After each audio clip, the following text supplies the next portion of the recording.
Tantangan. Anggaplah tantangan itu seperti rantangan yang isinya selalu ingin kamu habiskan.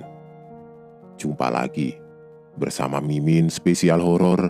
Mimin yang siap siang malam menyajikan cerita horor buat teman-teman semua, penikmat cerita horor dan subscriber setia channel ini. Kali ini Mimin akan membawakan sebuah cerita horor dari akun Twitter Simple Man dengan judul Perjalanan Horor Tersesat di Desa Gondo Mayit. Bagaimana? Penasaran? Kalau begitu langsung saja selamat menyimak.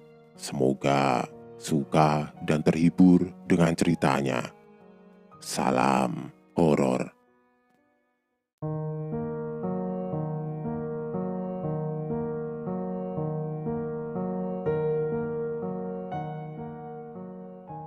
Kali ini, izinkan aku memulai sebuah cerita. Sebuah cerita yang pernah diceritakan oleh seseorang. Seseorang yang menurutku spesial. Karena aku sudah kenal dia lama.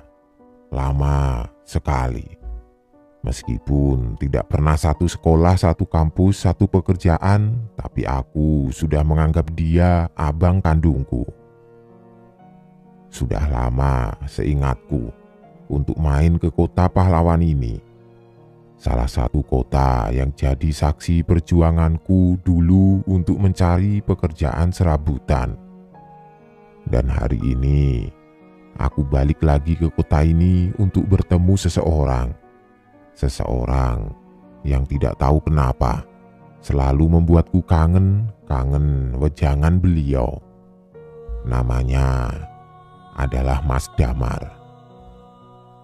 Bicara soal Mas Damar, aku jadi ingat sebuah cerita di mana beliau menceritakan salah satu cerita pengalaman beliau yang menurutku menarik. Terlepas dengan sebegitu ngerinya cerita itu, tetap saja cerita ini adalah cerita yang selalu aku ingat. Cerita tentang Desa Gondo Mayit. Desa gila, edan, kata Mas Damar. Matanya masih menatap ke sana kemari seolah peristiwa itu membekas di ingatannya. Gila bagaimana? Aku bertanya penasaran. Bagaimana tidak gila? Setiap hari selalu saja ada orang yang mati. Kalau tidak ada yang mati, katanya justru mengundang musibah. Percakapan kami sahut-menyahut membuat aku semakin penasaran. Sampai pandanganku teralihkan ketika motor Honda RC hitam baru saja berhenti. Mas Erik, sosok yang juga aku kenal akrab, datang, duduk, dan memesan kopi. Di sini aku melihat Mas Damar melihat Mas Erik. Rik, ini loh, ceritakan cerita kamu dan aku yang zaman masih kuliah, waktu kita nyasar di sebuah desa bernama Gondo Mayit. Wajah tenang Mas Erik tiba-tiba berubah, mengisyaratkan ketidakenakan, dan aku bisa menangkap raut ngeri itu dari alisnya. Masih diingat saja, sudah lupakan. Mendengar itu, aku pun langsung memohon. Sejujurnya aku paling suka mendengar cerita-cerita seperti ini. Toh, aku sudah tidak asing lagi dengan hal-hal seperti ini. Awalnya, Mas Erik tampak ogah menceritakan. Berbekal bujukan bahwa aku yang akan bayar kopi ditambah rokok untuk cerita ini, aku pun menyanggupi. Disinilah, aku melihat Mas Erik menunjuk sesuatu. Arah utara dari kota pahlawan ini. Aku mengernyitkan dahi. Kamu tahu, daerah T di utara Gunung P. Aku mengangguk. Di sanalah desa ini berada. Dan disinilah cerita ini dimulai. Mas Damar baru saja ditunjuk untuk menjadi ketua Mapala periode tahun 2011-2012 di Universitas T, salah satu universitas yang cukup dikenal di kota ini. Menjabat menjadi ketua pada semester 6 bukanlah hal bijak, terlebih ketika ada agenda bahwa bulan Juli akan ada proyek untuk mendaki puncak Mahameru, di mana 4 universitas bersama mapala mereka akan bergabung. Disinilah Mas Damar membuat satu acara dadakan untuk mempersiapkan kesanggupan tim mereka pada bulan Juli. Tetapi tidak satu pun anggota sanggup karena bertepatan dengan UTS. Karena minimnya persiapan, Mas Damar pun berinisiatif untuk melanjutkan agendanya, meski bila harus seorang diri. Mas Erik, ketua mapala sebelumnya pun akhirnya ikut bergabung, karena toh ini untuk nama universitas mereka. Dan disinilah mereka dapat satu tempat yang dirasa cocok. Alas T, salah satu tempat untuk melatih stamina, karena medannya yang menanjak dan juga tempat terbaik untuk mendapat momen di mana suhu tempat ini nyaris seperti suhu di puncak Mahameru. Sebelum Mas Damar dan Mas Erik tahu apa yang sudah menunggu mereka di sana, persiapan sudah dilakukan 1 minggu sebelumnya, mulai dari izin untuk mendaki sekaligus menyisir tempat yang akan dijadikan tujuan pendakian ini. Meski jalur yang akan dituju Mas Damar dan Erik bukan jalur pendakian pada umumnya, namun Mas Damar meyakinkan Mas Erik perjalanan 6 jam terasa singkat, terlebih di hari yang semakin petang. Mas Damar masih memeriksa semuanya. Kompas yang selalu dibangga-banggakan pun tidak luput dari genggaman. Mobil mereka berhenti di salah satu pos yang sudah tidak asing lagi bagi mereka. Anehnya, malam itu tidak ada satupun yang berjaga. Seharusnya ada 1 atau 2 penjaga, karena meskipun ini bukan jalur pendakian resmi, ini adalah jalur yang seringkali ramai pengunjung, karena tempat ini adalah satu tempat objek wisata yang terkenal. Menunggu, setidaknya itu yang dilakukan Mas Damar, karena bagaimanapun laporan itu penting, terutama untuk menghindarkan dari hal-hal yang tidak diinginkan. Namun 1 jam, 2 jam berlalu, dan masih belum ada 1 batang hidung pun yang muncul.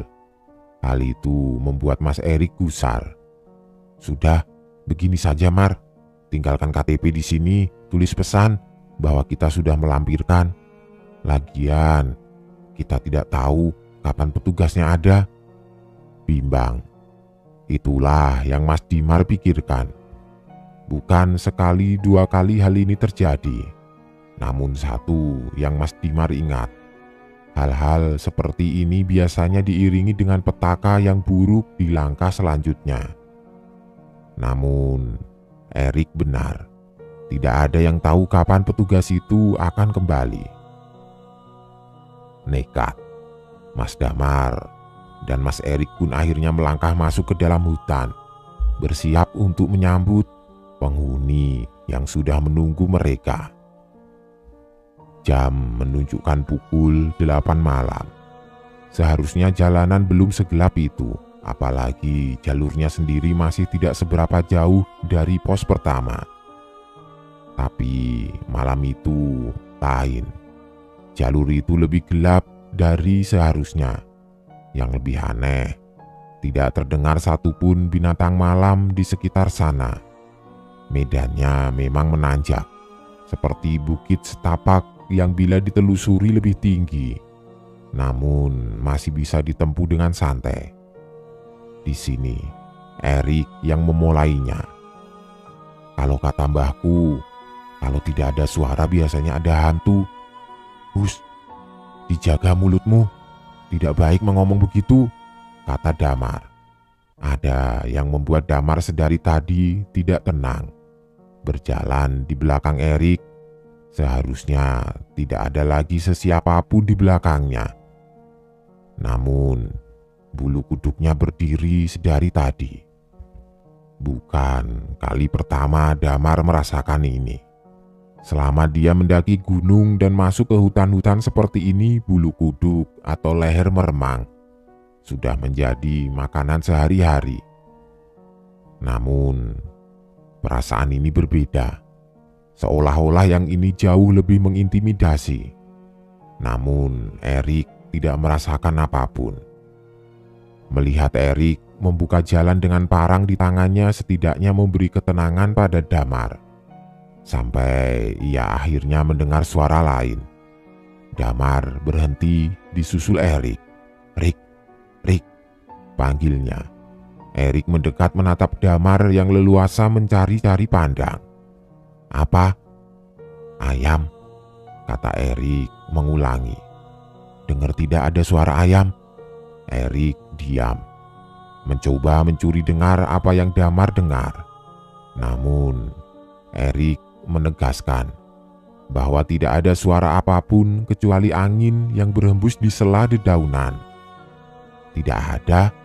Mereka berpandangan untuk sepersekian detik, kemudian melangkah cepat-cepat. Ada hal-hal yang tidak sepatutnya diucapkan atau didengarkan. Salah satunya adalah suara ayam. Mendengar suara ayam seperti pertanda sial bagi siapapun yang mendengarnya, terlebih di tempat ini. Damar dan Erik memikirkan hal yang sama. Kuntilanak. Meski kalimat itu tidak diucapkan, namun mereka sama-sama mengerti satu sama lain. Yang menjadi pertanyaan adalah, suara ayam yang didengar Damar dan tidak didengar Erik menegaskan sesuatu. Salah satu dari mereka sudah diincar sedari tadi. Degup jantung dan suara nafas terengah-engah menegaskan bahwa mereka sudah berjalan lebih jauh. Berpikir bahwa mereka sudah aman, Eriklah yang kemudian mengatakannya. "Sialan, bau bunga sembudo." Mereka bertukar tatap.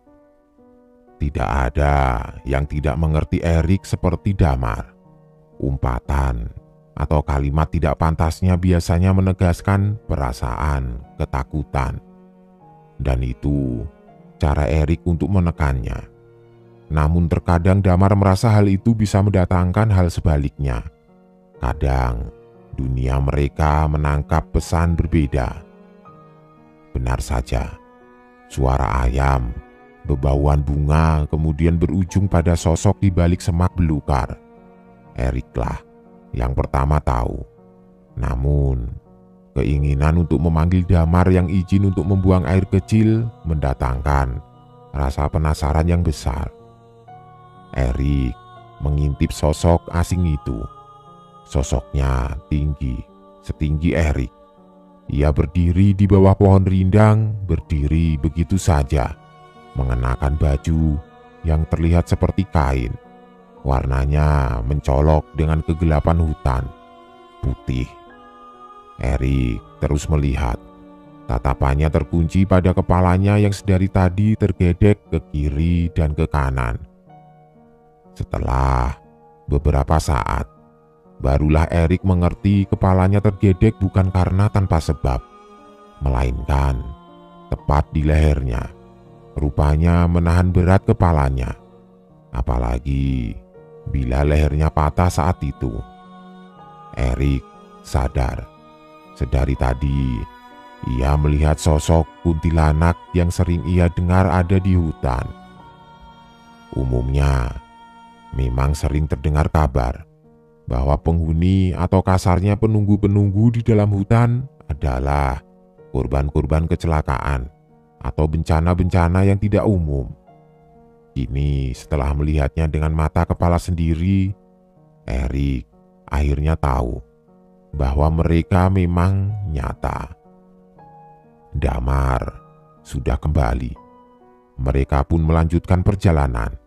Rencananya sendiri mereka harus sudah menempuh setengah dari jalur pendakian, yang menurut Damar, bila dilihat dari lama jam mereka berjalan tidak jauh lagi. Erik lebih sering diam. Hal ini membuat Damar penasaran. Asap rokok mencoba mencairkan suasana, namun Erik lebih memilih diam. Sesekali dia mencuri pandang ke belakang, yang jelas-jelas tidak ada siapapun kecuali Damar. "Ada apa, Rik?" "Tidak ada apa-apa." Damar tahu Erik sedang berbohong. Barulah ketika sampai di tanah lapang yang artinya pos kedua atau tempat yang biasa digunakan sebagai penakaran satwa sudah dekat, Erik baru membuka suara. "Ada kuntilanak, Dam." Kaget.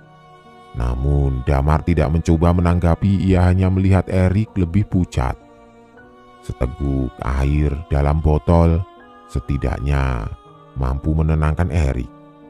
Setelah dirasa cukup dan Erik menjadi lebih tenang, seusai cerita bagaimana ia melihat makhluk itu, Damar yang sekarang memimpin.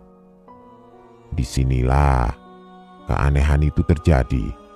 Pos yang seharusnya tidak jauh dari tanah lapang tidak ada, dan hampir 2 jam Damar dan Erik hanya berada di area itu, dan itu terus. Hal ini membuat mereka akhirnya berpikir untuk menginap di sana.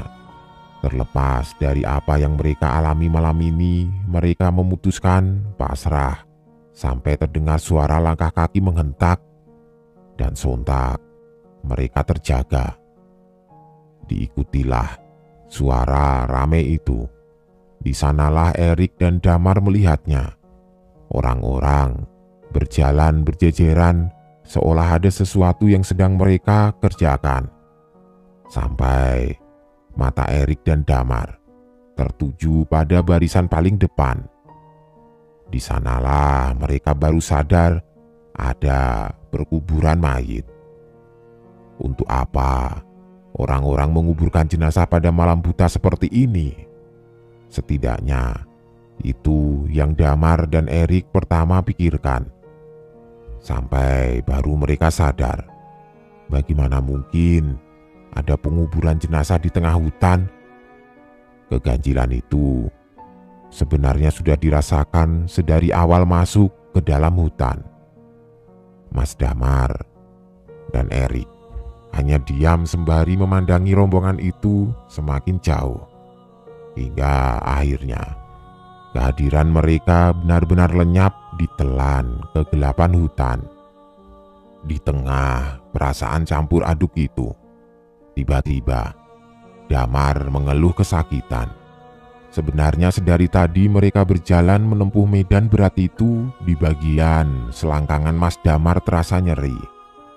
Namun ia mencoba menahannya. Puncaknya ketika Mas Erik mengajak untuk lanjut, tiba-tiba Mas Damar mengeluh tidak bisa melanjutkannya. Diceritakanlah kondisinya, dan ketika diperiksa apa yang terjadi, Mas Damar tidak tahu lagi harus ngomong bagaimana kondisinya kepada Mas Erik. "Bagaimana, Mar? Bisa lanjut apa tidak?" Mas Damar memanggil Erik, memintanya mendekat sembari menceritakan keluhannya. Dan ketika dia menunjukkan kondisinya saat itu, Mas Erik hanya bisa melotot tidak percaya atas apa yang dia lihat. "Sialan, kenapa dengan kamu ini?" tanya Mas Erik. Matanya fokus melihat sesuatu yang ganjil itu. Mas Damar hanya diam. Wajahnya sudah pucat, jangankan menjawab pertanyaan Erik, kapan dan bagaimana ini terjadi saja, Mas Damar tidak tahu. Melihat kondisi Mas Damar seperti itu, Mas Erik akhirnya menyuruh Mas Damar bersandar di pohon.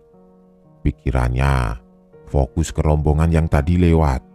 Jin atau bukan, Mas Erik harus memanggil mereka agar Mas Damar segera tertolong. Tidak hanya itu, hal seperti ini baru pertama kali Mas Erik hadapi. Bagaimana bisa terjadi hal-hal seperti ini? Padahal mereka tidak lupa berdoa agar dilancarkan semuanya. Tapi kok bisa? Mohon maaf, testisnya Damar membesar seperti itu. Besarnya sendiri nyaris sama seperti kepalan tangan yang menggenggam.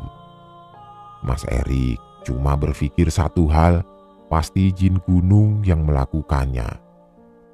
Mas Erik pun meninggalkan Mas Damar seorang diri. Ia berlari menembus semak belukar menuju ke rombongan yang sudah hilang lenyap di tengah kegelapan.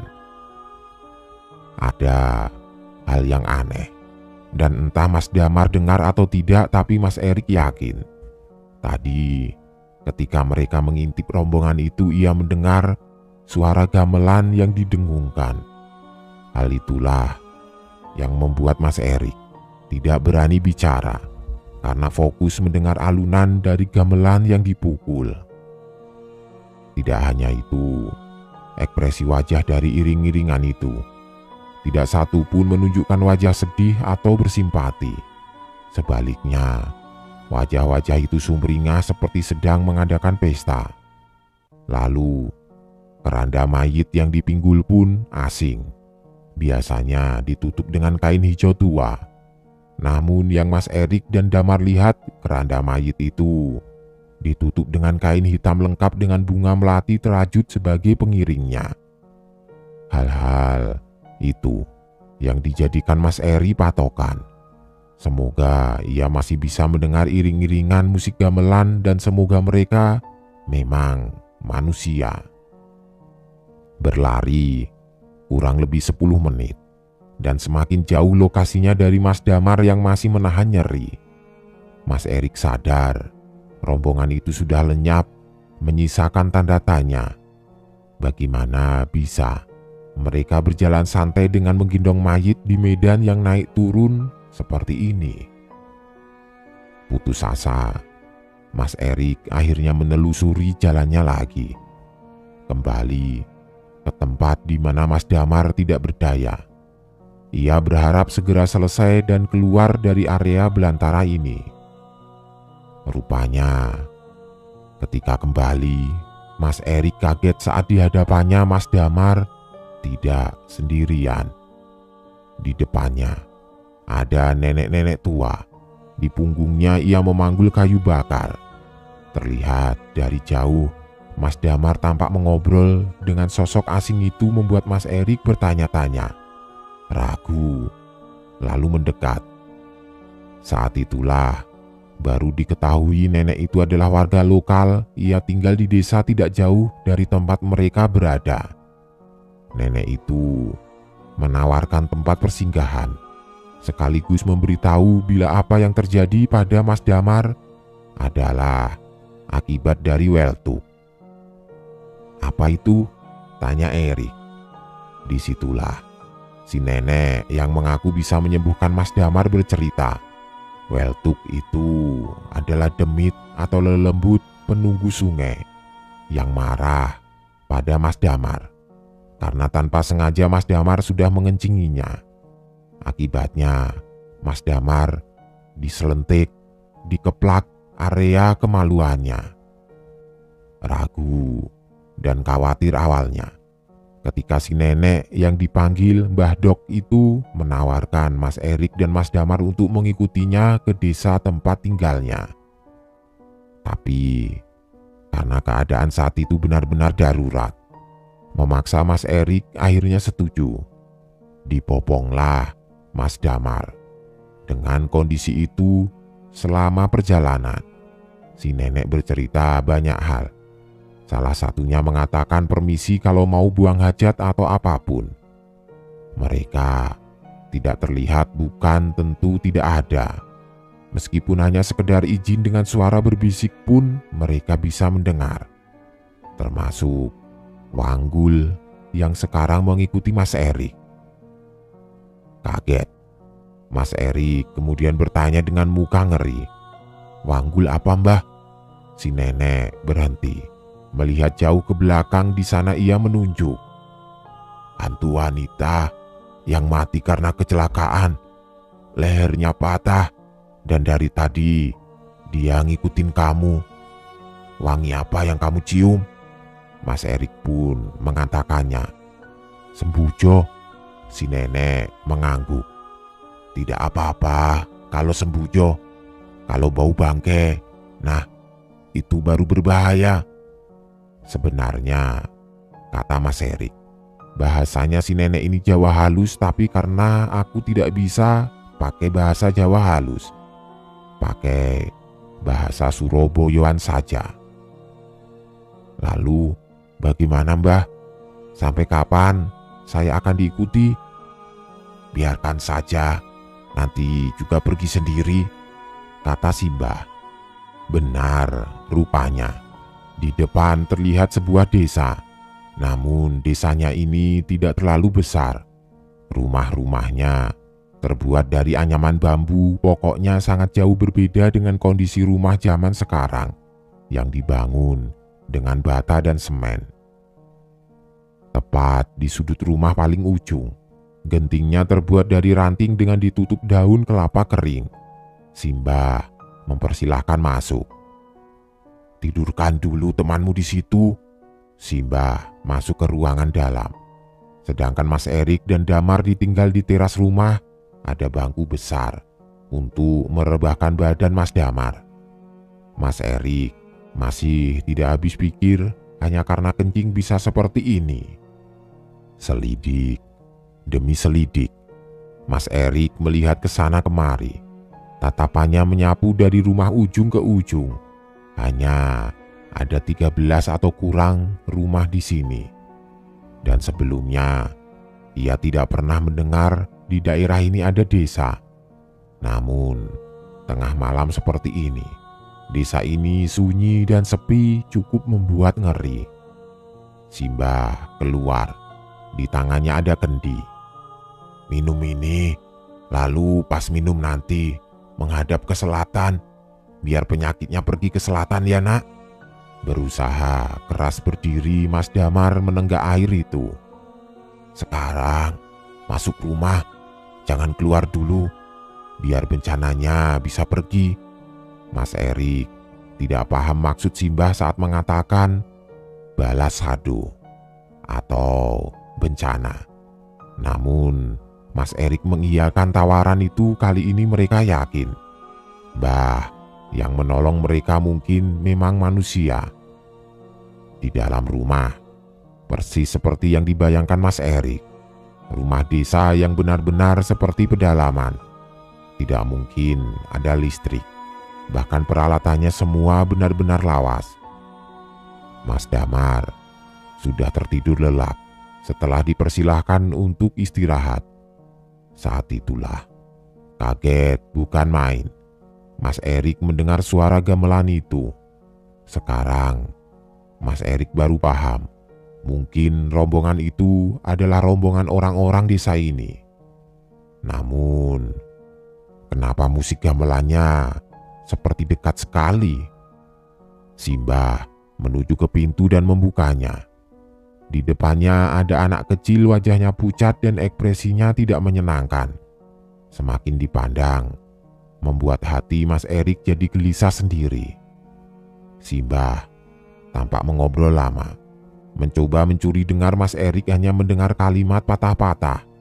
Kalimat yang didengar Mas Erik hanya giliran, mati, saudara, ilmu. Habis itu pintu ditutup. Simbah kembali masuk dan mengambil kain lalu menutup kepalanya dengan kain itu. Di sana Mas Erik pun bertanya, "Mau kemana Mbah?" Saat itulah Simbah menawarkan Mas Erik apakah mau ikut atau tidak. Tawaran itu awalnya membuat ragu Mas Erik karena ia harus menjaga Mas Damar. Tapi ada keinginan besar yang membuat penasaran, terutama bila melihat wajah anak pucat itu seperti ada sesuatu yang ganjil. Mas Erik pun ikut. Setelah lama menimbang-nimbang keputusan, rupanya Mas Erik dibawa di sebuah rumah. Di depannya banyak orang sudah menunggu. Benar, Dugaannya, ada gamelan yang ditabuh di antara kerumunan itu. Tidak beberapa lama, pandangan Mas Erik menuju ke pintu rumah.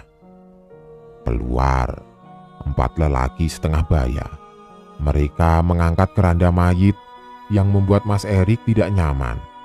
Dalam pikirannya, ia bertanya-tanya, tadi bukannya sudah melakukan prosesi pemakaman, kok diadakan pemakaman lagi? Di sanalah Simbah yang memimpin. Ia berjalan di barisan depan. Karena sudah setengah jalan, Mas Erik pun terpaksa mau tidak mau harus ikut. Di sepanjang perjalanan yang naik turun, tampak wajah-wajah itu menunjukkan ekspresi sumringah. Hal-hal ganjil seperti itu yang membuat Mas Erik tidak habis pikir. Namun, ia mencoba menahan diri. Sampailah mereka di sebuah tempat. Ada 2 tanah lapang yang kesemuanya sama. Pemakaman kembar. Setidaknya itu yang terlihat. Si mayit sudah diturunkan dan ketika keranda dibuka, Mas Erik hanya diam bengong melihat sesiapa yang akan dimakamkan hari ini. Rupanya yang akan dimakamkan malam ini adalah bocah yang tadi berdiri di depan pintu Simbah. Sialan, batin Mas Erik, seolah tidak percaya apa yang dia lihat. Semakin dilihat, wajahnya semakin sama persis dengan apa yang Mas Erik saksikan. Tidak mungkin ia salah lihat. Aku yang mendengar Mas Erik bercerita menatap bingung. Maksudnya, bagaimana Mas? Anak yang dikubur itu sama persis sama anak yang gedor pintu itu. Mas Erik menghisap rokoknya lama, lalu mengangguk. Tidak mungkin kataku mencoba berkilah. Namun sanggahanku hanya dijawab dengan wajah murung Mas Erik. Tidak cuma itu, Mas Damar yang terkenal realistis pun hanya diam. Matanya tertuju pada segelas kopi yang mulai dingin. Dan cerita dilanjutkan. Mau tidak mau, Mas Erik menyaksikan prosesi pemakaman itu. Di tengah pemakaman, Mas Erik melihat gelagat yang aneh, di mana semua orang tampak sedang menari-nari. Beberapa bernyanyi dengan nada gamelan mengalun-alun. Yang lebih membuat Mas Erik tidak bisa mengerti adalah si bocah dikubur dengan mata masih terbuka lebar. Aku tidak bisa membedakan antara mau ketawa atau menahan ngeri mendengar cerita Mas Erik. Bagaimana sih maksudnya? Itu anak sudah mati apa belum sebenarnya? Mas Erik masih diam lama. Kemudian Mas Damar memotong cerita Mas Erik. Hening, sepi, sunyi. Setidaknya itulah yang dirasakan Mas Damar. Ia terbangun, meski mata masih terkantuk-kantuk, dilihatlah ke sana kemari. Ia baru ingat. Ia baru saja terlelap di atas ranjang rumah seseorang. Seorang wanita tua yang menawarkan rumahnya. Dicarinya Mas Erik, namun tidak ditemukan kawan seperjalanannya ini. Maka dengan tatapan kebingungan sekaligus penasaran, kemana semua orang pergi? Mas Damar mencoba memanggil-manggil Mas Erik, namun tidak kunjung ada jawaban. Begitu juga dengan wanita tua itu. Dengan keadaan masih linglung, ia melihat kondisinya. Testisnya belum normal. Namun jauh lebih baik dibandingkan beberapa saat yang lalu. Mas Damar berdiam diri sebentar. Dilihatnya langit-langit dari teras rumah masih gelap. Ucapnya dalam hati. Artinya 1 malam belum terlewati. Mas Damar pun kembali masuk ke rumah yang lebih terlihat seperti gubuk itu. Sampai ia merasa penasaran dengan ruangan dalam milik si wanita tua itu. Dengan perlahan, Mas Damar mendekat. Di dalam rumah, Mas Damar mencium bebauan yang familiar. Rupanya, itu adalah bau dari daun sirih yang digunakan wanita tua itu. Bagaimana Mas Damar tahu bebauan itu? Karena rupanya Mas Damar sudah sering menciumnya di rumah Mbah Buyutnya yang juga menggunakan itu untuk pembersih gigi. Tangan Mas Damar cekatan memeriksa rumah itu. Meski tidak sopan, rasa penasaran Mas Damar begitu besar. Matanya sibuk mengawasi ini itu sampai pandangannya menangkap sebuah kotak dengan ukiran Majapala, sebuah ukiran khas Jawa. Mas Damar pun mendekat. Pelan. Rupanya kotak itu tidak dikunci. Dengan leluasa Mas Damar pun mengangkatnya. Namun perasaan Mas Damar mendadak tidak enak. Bebauan yang awalnya didominasi bebauan daun sirih tiba-tiba lenyap begitu saja. Berganti menjadi bebauan seperti kentang atau umbi kayu yang dibakar. Semua orang tahu bebauan itu bebauan apa. Biasanya ketika mencium bebauan lenguh seperti itu, maka artinya tidak jauh dari tempatmu berdiri ada makhluk familiar yang sudah terkenal sedang mengawasimu. Pocong.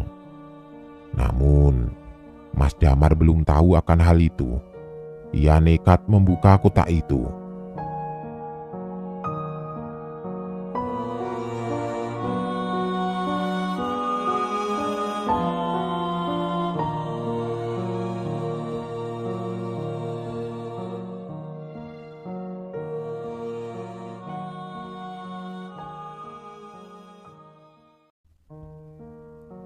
Selamat siang, teman-teman penikmat cerita horor yang tidak pernah bosan mendengarkan cerita-cerita horor di channel spesial horor ini. Selamat makan siang, selamat tidur siang. Tapi sebelumnya, mari kita simak bersama-sama cerita horor di siang hari ini. Sebuah cerita dari akun Twitter Simple Man berjudul Ekspedisi Malam Jumat Kliwon yang berkisah tentang sebuah perjalanan horor. Langsung saja, selamat menyimak dan salam horor.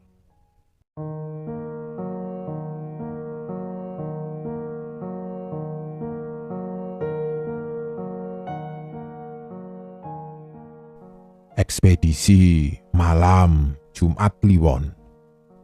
Bagiku, ini salah satu malam yang paling menantang, karena rupanya aku tidak sendirian. Untuk mempersingkat malam kita, tidak ada salahnya aku ingatkan kembali. Untuk melihat ke sekeliling, mungkin ada satu di antara kalian yang beruntung, di mana mereka ikut menemani sajianku malam ini. Seperti yang aku bilang, kejadian ini terjadi 2 tahun yang lalu. Waktu aku ikut kegiatan kampus yang bergabung dalam tim ekspedisi ke salah satu gunung yang kurang dikenal. Kegiatannya sendiri, bertujuan untuk menyambut mahasiswa baru yang bergabung di organisasi Mapala kampus. Singkatnya, aku adalah salah satu dari orang yang ikut. Siapa yang tidak suka dengan gunung dan alamnya? Jadi, aku sudah senang saja bisa ikut kegiatan ini. Namun, rasa senangku harus aku pikir ulang ketika jadwal keberangkatan rombongan adalah malam Jumat Kliwon. Aku sempat protes. Kenapa harus Jumat Kliwon?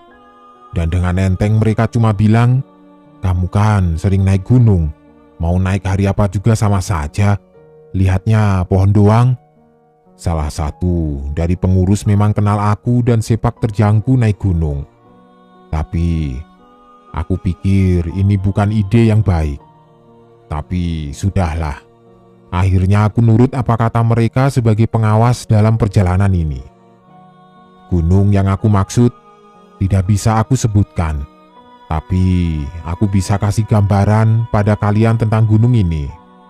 Ini adalah gunung yang sebenarnya cukup dikenal di Jawa Timur, namun kurang begitu populer untuk digunakan sebagai jalur pendakian. Karena gunung ini lebih sering digunakan untuk camping atau sekedar jurit malam untuk sekolah dan kampus.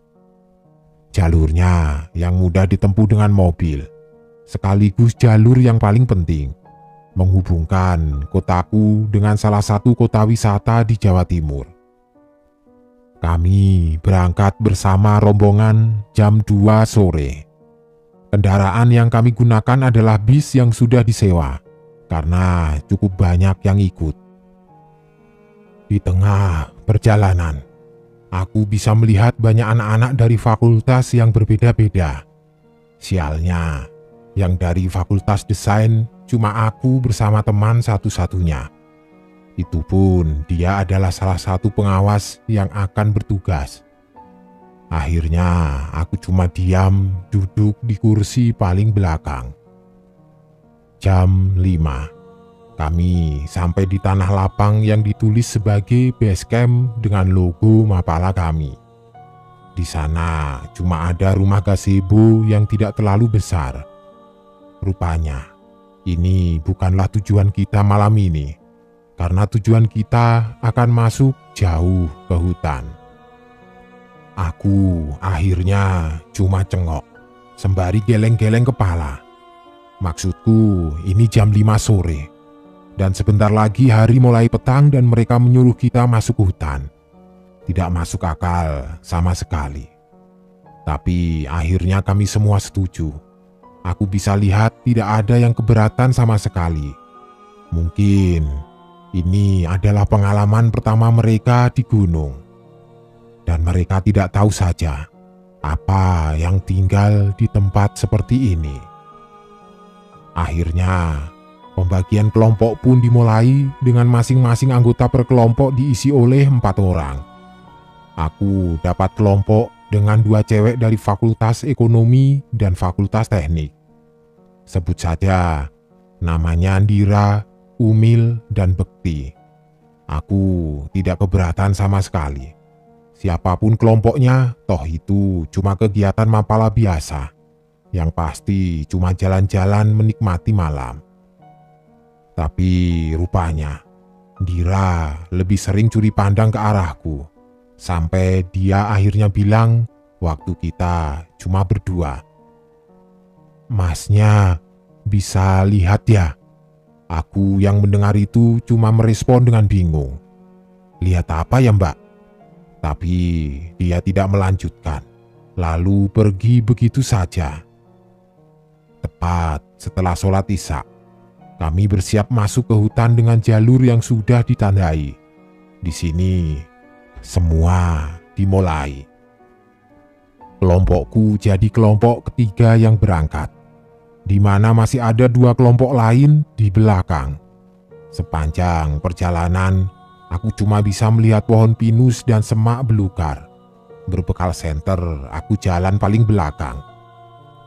Di depan ada Bekti yang membuka jalan dan juga melihat tanda. Ketika kami semakin menanjak, aku bisa melihat beberapa kali Dira melirik ke arahku, seolah ada yang mau dia bicarakan. Aku pun jadi tidak nyaman. Dia lihat seolah-olah aku membawa sesuatu. 20 menit perjalanan aku isi dengan nafas. Karena aku punya masalah dengan pernafasan, terutama ketika ada di suhu dingin. Bekti memutuskan berhenti.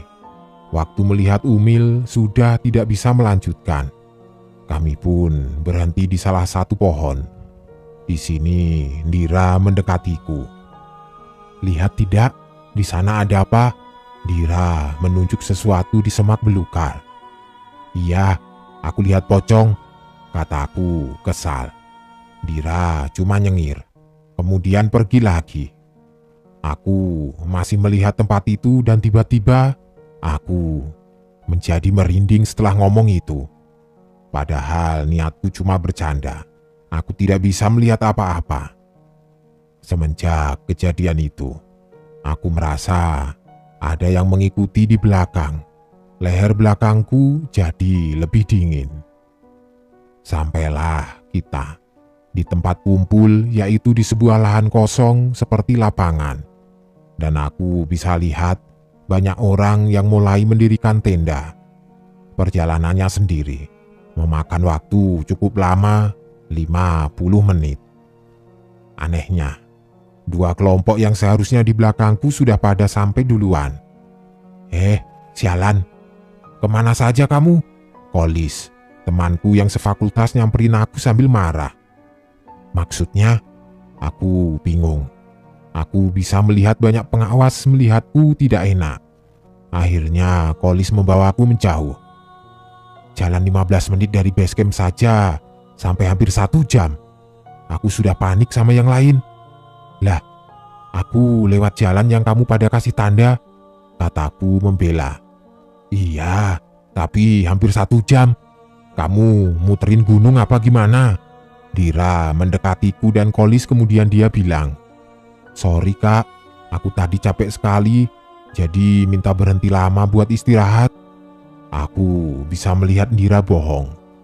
Ya sudahlah, dirikan tenda buat kelompok. Habis ini ada game malam. Kolis pergi balik ke tenda pengawas. Sebelum aku bertanya, Dira seolah tahu dan langsung menjawab, "Mereka memang suka mas gangguin orang seperti kita." Kalimat itu membuatku semakin tidak enak. Aku dan Bekti mulai mendirikan 2 tenda, sementara Umil dan Dira menyiapkan tempat api di depan tenda. Jarak antara tenda tidak terlalu jauh, tapi masih lega. Aku masih memikirkan ucapan Dira. Entah, sepertinya aku familiar dengan kalimatnya. Setelah semua beres, Kolis memanggilku. Rupanya aku ditunjuk sebagai kepala kelompok. Awalnya aku menolak, tapi rupanya si Bekti yang mengajukan namaku.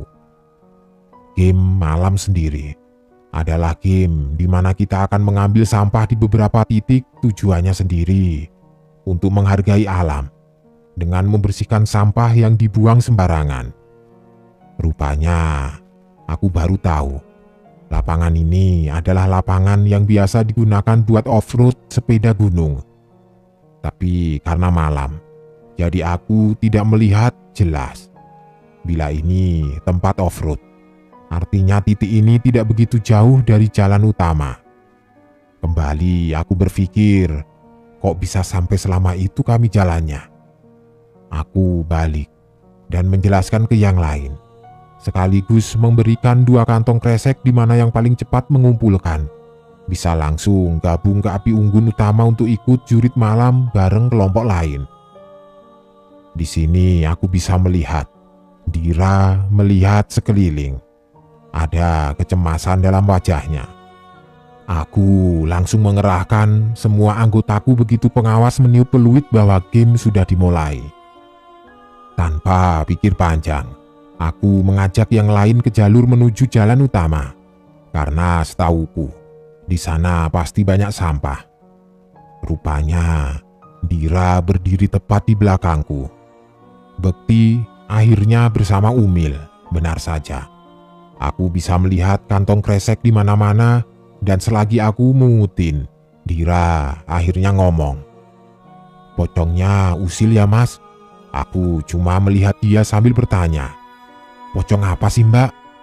"Lah itu, yang tadi bikin kita muter-muter." Aku lirik, Bekti dan Umil cukup jauh buat mendengar obrolan kami. Akhirnya aku bertanya, "Dir, kamu bisa melihat begituan ya? Apa cuma bikin aku ketakutan?" "Loh, dia melihatku curiga. Masnya bisa lihat juga kan?" "Aku tidak bisa mbak." Akhirnya aku bilang, "Lah, tapi kok tadi tahu kalau ada pocong yang tak tunjuk tadi?" Aku akhirnya melihat dia serius. "Kamu beneran? Tidak lagi bercanda kan?" Dira cuma menggeleng. Ada berapa pocong di sini?" kataku akhirnya menyerah. "Tidak tahu, Mas. Tidak tak hitung. 40 mungkin." Aku langsung lemas. "Tapi Mas," kata Ndira, "mata kamu loh bercahaya. Masa tidak bisa melihat?" Akhirnya aku tahu alasannya. Aku jadi ingat waktu peristiwaku dibawa ke Banyuwangi. "Iya, sudah dihilangkan kok." Akhirnya Ndira paham. Dari situ aku mulai tertarik dan kemudian bertanya, "Di sini cuma kamu doang yang bisa melihat ya?" Ndira cuma menggeleng. "Ada 5 Mas yang bisa. Terhitung kamu seharusnya, tapi sekarang jadi 3 orang." Aku coba bertanya, siapa saja, tapi si Ndira tidak mau memberitahu. "Jadi kalian sama-sama bisa tahu siapa saja yang bisa melihat?" Ndira cuma mengangguk kemudian bilang, "Tidak semuanya bisa tahu, tapi yang menonjol yang bisa lihat." Karena semakin penasaran, akhirnya aku bertanya ke Ndira, ada apa saja di sini. "Di sini banyak pocongnya, Mas, tapi ada juga mbak-mbaknya." "Mbak-mbak apa, Ndir?" "Itu di atas pohon, ada mbak yang lagi ngeliatin kita." Aku melihat ke atas, dan benar saja, leherku tiba-tiba meremang dengan sendirinya. "Jadi mereka yang bikin kita muter-muter?" Ndira akhirnya mengangguk. Setelah kantong kami penuh, kami pun balik ke lapangan. Tapi rupanya di lapangan aku melihat gelagat yang aneh.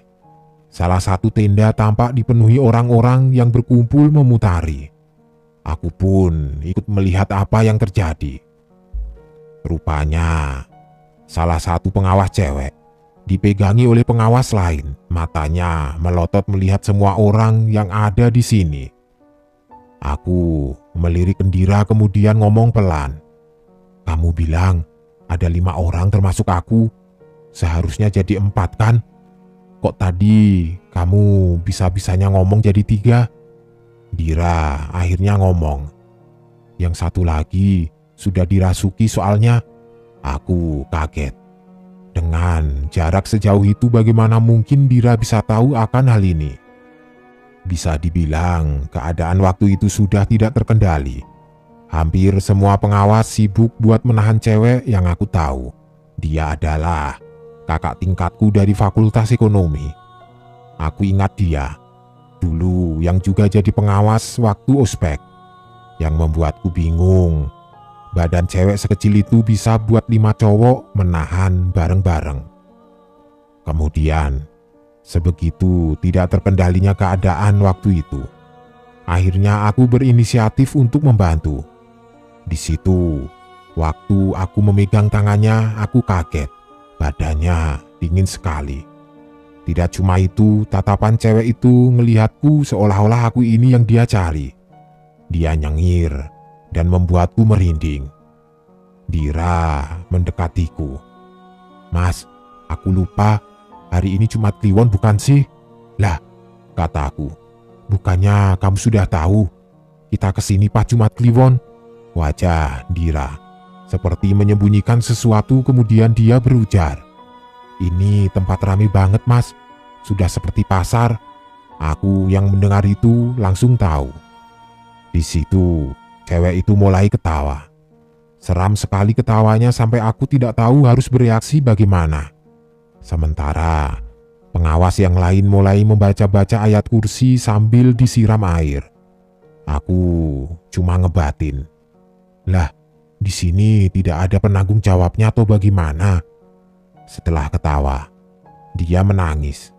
Kencang sekali suaranya. Dan terakhir, dia mengeram mirip suara macan. Akhirnya setelah gantian pegangin dan tidak bisa apa-apa, kami sepakat buat mengangkat dia. Sementara satu orang mulai mencari pertolongan. Di sini Ndira masih ngelihatin sekeliling. Sementara anak-anak yang lain disuruh buat tetap kumpul dan jangan ada yang melamun. Aku mendekati Ndira. "Ada apa sih? Kamu tidak kerasa apa gimana?" kata Ndira. "Maksudnya?" "Mereka mengincar kita, kata Andira. Kita? Bagaimana maksudnya? Kataku. Tuh, tadi lihat nggak sih? Mata itu makhluk ngeliatin kamu sambil nyengir. Dira akhirnya menunjuk tanah lapang di sekeliling. Di sini itu sudah kayak pasar, ramai sekali. Aku tidak pernah melihat sebanyak ini ngumpul jadi satu. Terus, bagaimana? Dira ngelihatin cewek itu yang juga ngelihatin kami. Kamu tahu berapa yang masuk ke tubuh itu cewek? Kata Dira. Berapa memangnya? Sekitar 14-an lah. Akhirnya, aku tahu apa yang terjadi. Jadi aku bertanya, sekarang kamu kasih tahu siapa selain aku, kamu, dan itu cewek yang bisa melihat beginian? Dira tampak menggiringku mengikut ke anak-anak yang masih berkumpul, kemudian menunjuk cowok yang duduk di sudut. Mas yang itu, katanya sambil menunjuk. Aku pun mendekati mas itu yang posisinya dia duduk di ujung. Hanya saja sepertinya dia diam, anteng, seolah tidak panik sendiri. Dira menahanku. Dia jahat, kata Dira. Aku tidak paham maksudnya. Tapi begitu aku sudah mendekat sekali, dia melihatku, kemudian nyinden. Aku otomatis kaget bersama anak-anak yang ada di dekatnya. Bagaimana tidak kaget ketika melihat cowok nyinden dengan suara cewek. Aku semakin merinding total. Aku akhirnya cuma bisa ngelihatin pengawas yang lain, tidak ada yang berani mendekati cowok itu. Padahal Dira sendiri bilang, cuma ada satu yang ada di dalam tubuhnya, tapi seolah-olah kita semua tahu betapa negatif energi yang merasuki. Semakin larut, akhirnya aku mendengar suara motor. Ternyata pengawas yang ditugaskan untuk mencari bantuan datang bersama warga. Di sana, akhirnya beliau bantu megangin. Di belakangnya ada Mbah. Mbahnya ini pakai sarung saja, di mana dia tidak memakai baju. Padahal waktu itu dingin sekali. Walah, bisa-bisanya kalian mengadakan acara pada malam Jumat Kliwon begini sih, nak, kata beliau. Pertama, itu mbah-mbah ngelihatin cowok yang nyinden sendiri. Tapi sepertinya beliau tidak peduli. Malah mendatangi cewek yang pertama kerasukan dan cara menyambutnya pun tidak masuk akal. Karena yang dia lakukan cuma memegang jempol kakinya. Tiba-tiba dia teriak seperti kesakitan. "Rasakno," kata mbah itu. Aku kagum melihatnya. Karena setelah teriak keras itu cewek jatuh pingsan. Kemudian mbahnya bilang sudah selesai. Yang kedua ini, mbahnya cuma megangin kepalanya. Walaupun mata itu cowok melototin mbah ini, tapi setelah entah nyabut apa di ubun-ubunnya, cowok itu pingsan. Cowok itu jatuh pingsan begitu saja. Setelah itu aku bisa melihat mbah itu ngobrol bersama para pengawas dan kemudian kami meninggalkan tempat itu turun lebih ke bawah. Di sana ada surah kampung. Aku dan yang lain akhirnya bermalam di sana. "Apa sih yang kamu lihat tadi?" kata aku. "Yang mana?" katanya bingung. "Yang katanya jahat," jawabku. "Oh, yang itu aku tidak tahu. Tiba-tiba dia datang entah dari mana. Karena sebelumnya aku tidak lihat dia datang dari mana." "Maksudnya bagaimana?" Aku bingung. "Iya, tuh makhluk datang begitu saja dan hawanya itu bikin merinding." "Orang seperti kamu kok bisa merinding juga?" kataku baru tahu. Tak kasih tahu, itu cewek jadi rebutan 14 yang masuk ke tubuhnya. Tapi ini makhluk, dia sendirian masuk dan tidak ada yang ikutan masuk. Jadi coba kamu simpulkan seberapa kuatnya dia sampai bikin yang lain tidak berani. Padahal itu rame loh. Terus dari mana kamu tahu kalau ada yang kerasukan?" Dira diam cukup lama, kemudian dia bilang, "Ada yang ngasih tahu aku." "Ngasih tahu bagaimana?" tanyaku penuh selidik. "Ya, ada yang ngasih tahu aku, Mbah Buyut," katanya. "Mbah Buyutmu?" "Iya," jawab Dira dengan wajah tidak tertarik. "Maksudmu Mbah Buyutmu di sini? Dia yang ngasih tahu?" Akhirnya, setelah aku pojokkan, Dira pun menceritakan semuanya. "Sebenarnya aku dikasih ini dan ini itu seperti turun-temurun dari keluarga bapak. Katanya buat jaga aku dari kejadian kayak tadi. Itulah kenapa tidak ada yang berani mendekatiku." "Mbah Buyutmu yang jagain kamu, begitu?" kataku. "Iya, Mbah Buyutku yang jaga." "Di mana beliau sekarang?" Dira melihat ke arahku. "Dia di belakang kamu, sedang mengendus bau badan kamu." Aku cuma bisa membantah. "Ah, bercandanya tidak lucu." "Terserah, tapi aku memang merasa tidak nyaman." "Terus kamu bilang mataku bercahaya. Kok aku tidak bisa melihat mata kamu bercahaya?" kataku. "Kamu sendiri kan yang bilang ada yang menutup mata batin kamu." Dira diam cukup lama, kemudian ngasih tahu sesuatu yang baru aku tahu. "Alasan sekuat apa coba yang bisa bikin mata batin kamu ditutup paksa seperti itu?" Tidak tahu kenapa, pertanyaan Dira seperti semacam kode tersirat yang bikin aku harus bertanya lebih jauh. "Maksudnya bagaimana?" Awalnya dia ragu, tapi akhirnya Dira bicara kepadaku. "Ada dua manusia yang bisa melihat bangsa halus, memperdalam kebatinan, dan pemberian langsung dari Tuhan. Masalahnya, kamu masuk kategori yang kedua." Dira diam lagi, dan tidak butuh alasan untuk orang yang belajar kebatinan buat menutup mata batinnya.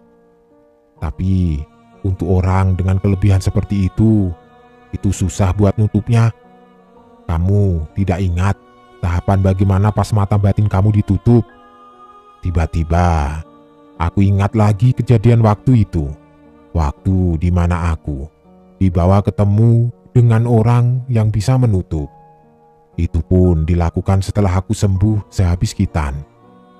Aku diam lama, kemudian bertanya, "Bagaimana cara kamu tahu kalau aku dari lahir bisa melihat?" Dira melihatku seperti penuh selidik. "Kamu tidak tahu apa-apa ya kayaknya. Apa sengaja tidak dikasih tahu?" "Aku tidak tahu apa-apa," kataku pasrah. "Pantes kamu tidak nangkap pesanku dari tadi," katanya. Aku akhirnya tanya apa maksud pesan itu, tapi Dira menolak, memberitahu lebih jauh. "Kamu pengen tahu bagaimana aku bisa tahu kamu bisa lihat dari kecil?" katanya. "Tahu, di belakang mata kamu, tepatnya di belakang kepala kamu.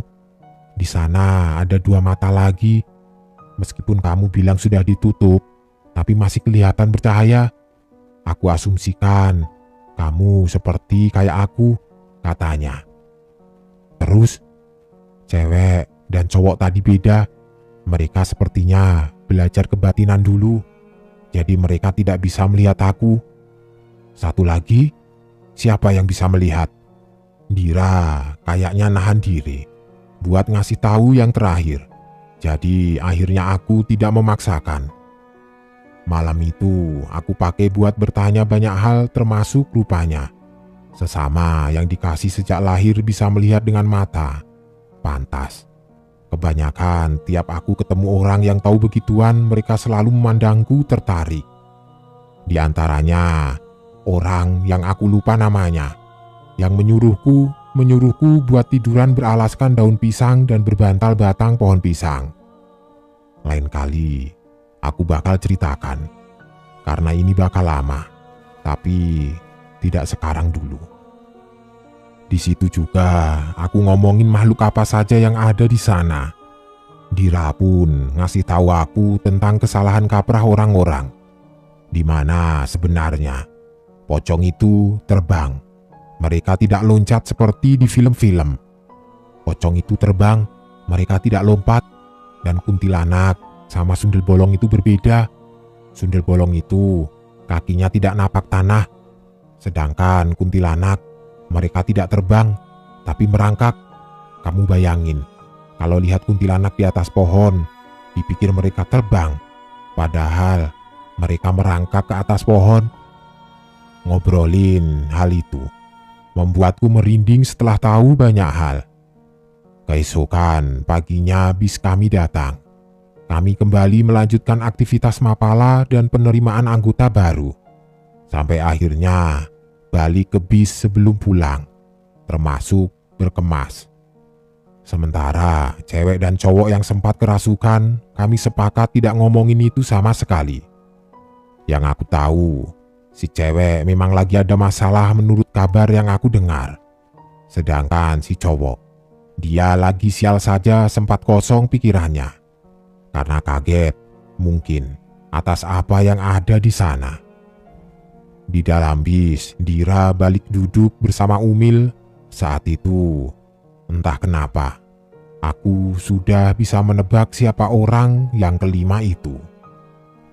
Walaupun ini kejadian yang cukup menegangkan, aku dapat pelajaran banyak dari ini.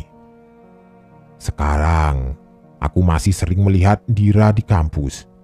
Tapi aku sudah tidak lanjut ikut mapala karena sekarang aku kerja sambil kuliah. Terakhir kali kami ngobrol, waktu aku ketemu dia di kantin. Dira ngasih tahu sesuatu. Sebenarnya kamu juga ada lo yang jagain, hanya saja dia jaganya cuma dari jauh.